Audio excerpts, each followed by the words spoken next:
Selamat sore, saudara yang kekasih di dalam Kristus. Sebelum kita lebih jauh melangkah tentang konsep pembenaran, pengudusan, dan ketekunan orang percaya, kita akan lebih jauh lagi menelusuri tentang konsep panggilan berdasarkan pemikiran, struktur, pemikiran teologi yang ada di pengakuan iman Westminster pada pertanyaan-pertanyaan yang dapat memberikan arahan, tuntunan, pengertian yang mendalam tentang konsep panggilan. Pertanyaan nomor 67 dari pengakuan iman Westminster menjelaskan tentang panggilan yang ampuh atau panggilan yang efektif ialah karya kuasa dan rahmat Allah yang maha kuasa olehnya hanya berdasarkan kasihnya yang bebas dan istimewa terhadap orang-orang terpilih miliknya, bukan karena di dalam mereka ada apa-apa yang menggerakkan dia berbuat demikian.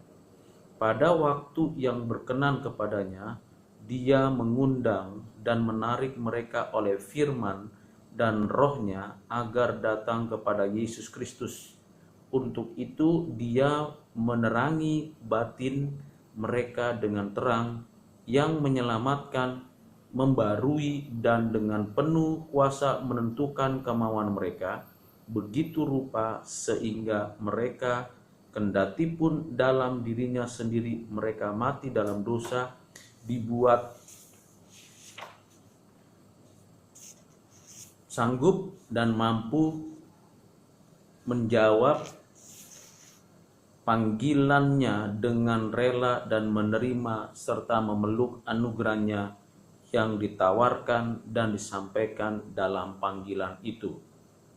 Semua orang terpilih menurut pertanyaan 68 dari pengakuan iman Westminster menjelaskan dan hanya mereka saja yang dipanggil dengan ampuh, yakni semua orang terpilih dan hanya mereka saja yang dipanggil dengan ampuh. Kendati demikian, orang-orang lain pun dapat terpanggil, dapat dipanggil dan sering memang dipanggil secara lahiriah melalui pelayanan firman dan mengalami beberapa kegiatan umum roh.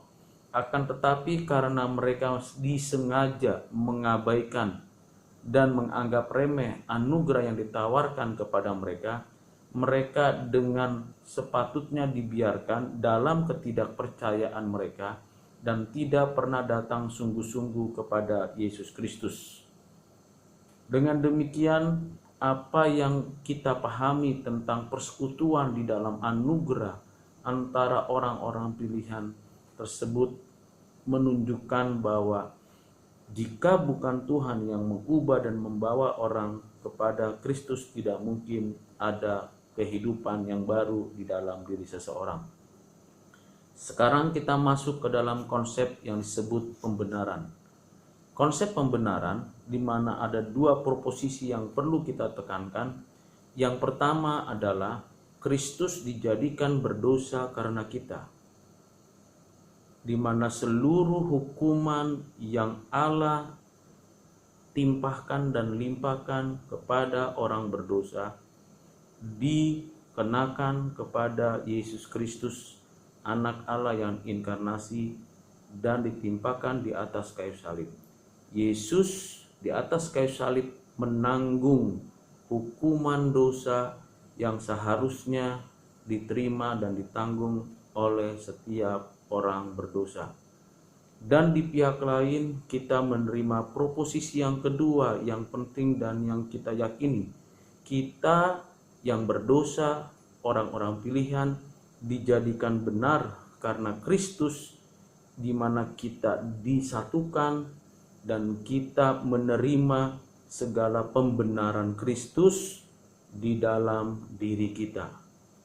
Dengan kata lain, prinsip yang dijelaskan di sini, pembenaran adalah tindakan anugerah dan yudisial Allah yang dengannya dia menyatakan orang-orang berdosa yang percaya sebagai benar berdasarkan kebenaran Kristus dan diperhitungkan kepada mereka, mengampuni semua dosa mereka, mengadopsi mereka sebagai anak-anaknya, dan memberikan kehidupan kekal kepada mereka. Jadi konsep pembenaran ada 3 elemen yang paling penting. Pertama adalah tindakan anugerah dan judicial dari Allah sendiri. Yang kedua, pembenaran itu berdasarkan kebenaran Kristus. Dan yang ketiga adalah hasil dari pembenaran tersebut, di mana kita mengerti, kita pahami, kita imani, kita yang sudah dibenarkan mengalami pengampunan semua dosa. Karena tujuan yang kita terima dan hasil yang kita terima, kita diadopsi menjadi anak-anak Allah. Dan ini adalah prinsip yang penting di dalam memahami tentang pembenaran.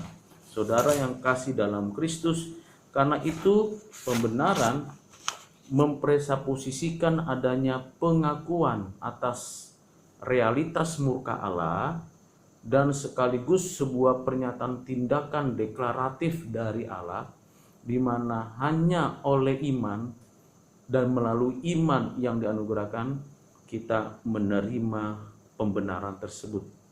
Berdasarkan hal ini ada substitusi penggantian Kristus bagi kita, dan seluruh kebenaran Kristus diimputasikan kepada kita, dan saat yang sama kita juga menerima semua pembenaran Kristus untuk kita boleh masuk di dalam pembenaran tersebut.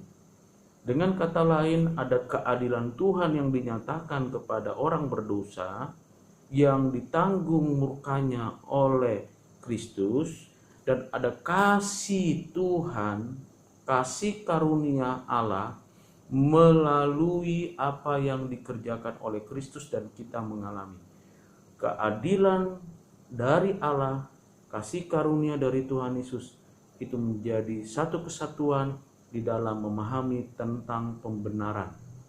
Jadi implikasi yang bisa kita terima adalah bagaimana kita sungguh-sungguh menghargai pembenaran yang dari Allah, menerima fakta Allah yang murka, Allah yang menyatakan keadilan, dan menerima fakta bahwa Allah yang penuh dengan cinta kasih itu mengaruniakan keselamatan berdasarkan kasih karunia-Nya.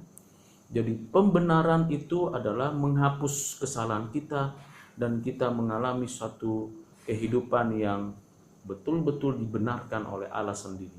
Sedangkan pengudusan membicarakan bagaimana pencemaran dosa itu akan memberikan pencemaran dosa itu akan disingkirkan, akan dihapuskan, dan memampukan kita orang percaya untuk bertumbuh.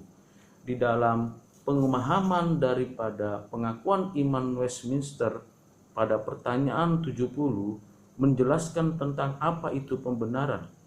Pembenaran adalah tindakan rahmat Allah yang bebas terhadap orang-orang berdosa. Dengan Dia mengampuni segala dosa mereka dan menerima mereka, serta menganggap diri mereka sebagai benar di hadapannya. Hal itu dilakukannya bukan karena apa-apa yang telah dikerjakan di dalam atau oleh mereka, melainkan hanya oleh karena ketaatan sempurna dan pelunasan sepenuhnya yang telah dilakukan oleh Kristus. Ketaatan dan pelunasan itu diperhitungkan kepada mereka oleh Allah dan mereka hanya oleh iman sendiri. Bagaimana pembenaran itu merupakan tindakan rahmat Allah yang bebas? Ini pertanyaan ke-71 dari pengakuan iman Westminster. Jawabannya adalah oleh ketaatan dan kematiannya. Kristus telah memberi pelunasan yang pantas, sungguh-sungguh, dan penuh kepada keadilan Allah demi mereka yang dibenarkan. Namun karena Allah menerima baik pelunasan yang diberikan oleh seorang penanggung, padahal Dia dapat menuntutnya dari mereka sendiri, bahkan menyediakan sendiri penanggung itu, yaitu anaknya sendiri yang tunggal. Dan karena kebenarannya diperhitungkannya kepada mereka, sementara tidak dituntutnya apa-apa dari mereka demi pembenaran mereka selain iman. yang juga termasuk karunia-karunia-Nya. Maka bagi mereka pembenaran mereka merupakan perbuatan rahmat yang bebas. Jadi kita percaya akan pembenaran yang dikerjakan oleh Allah melalui Kristus, melalui iman. Dan iman yang dikaruniakan kepada kita, itulah yang memberikan kepada kita keyakinan akan pembenaran tersebut. Lalu bagaimana kita menikmati apa yang dikatakan kita menjadi anak-anak Allah? Bagaimana kita diadopsi menjadi anak-anak Allah dan kita mendapatkan pemahaman yang benar? Artinya kita ditempatkan dalam status sebagai putra dan putri Allah, dan dengan demikian berhak atas segala sesuatu yang berkaitan dengan status tersebut. Artinya kita secara sah dan legal menerima pengadopsian menjadi anak-anak Allah. Kita semua berada di dalam Kristus. Karena kita di dalam Kristus dan telah menerima roh itu, melaluinya kita sekarang dengan penuh sukacita memanggil Allah sebagai Bapa kita. Di dalam pengakuan iman Westminster, pasal pertanyaan ke-74, apa itu pengangkatan menjadi anak? Pengangkatan menjadi anak ialah tindakan rahmat Allah yang bebas. Di dalam dan karena anaknya yang tunggal Yesus Kristus, olehnya semua orang yang telah dibenarkan terhisap sebagai anak-anaknya. Namanya diterahkan kepada mereka, roh anaknya dikaruniakan kepada mereka, dia mengasuh mereka dan mengatur al-ihwal mereka bagaikan seorang bapa. Mereka diberikan hak atas semua kebebasan dan anugerah istimewa sebagai anak-anak Allah dan dijadikan ahli waris semua janji yang akan menerimanya bersama-sama dengan Kristus dalam kemuliaan.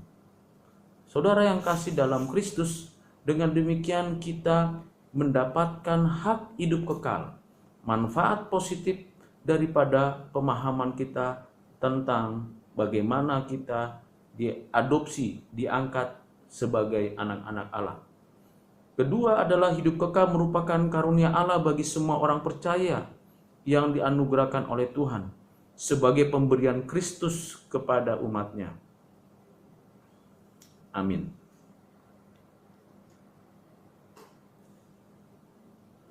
Di mana kita menyadari pemberian Kristus kepada umatnya. Ketiga, kehidupan kekal dikontraskan dengan kehidupan fisik. Keempat, semua itu hanya buah sulung dari tuaian besar yang akan datang. Jadi dengan kata lain, kita sungguh-sungguh mendapatkan pembenaran dari Allah sebagai anak-anak Allah. Dengan pengertian ini kita sadar Anda dan saya, kita orang percaya adalah anak-anak Allah, milik kepunyaan Allah, dan kita memanggil Allah dengan panggilan Bapa. Dan ini adalah hubungan yang intim, hubungan yang pribadi antara anak dengan Bapa. Dan itu hanya terjadi apabila karena anugerah Tuhan kita disatukan di dalam Kristus, Kristus di dalam kita, dan kita mengalami satu hidup yang baik, yang baru, yang berkenan kepada Allah. Kiranya Tuhan Yesus memberkati saudara. Amin. Terpujilah Tuhan untuk selama-lamanya.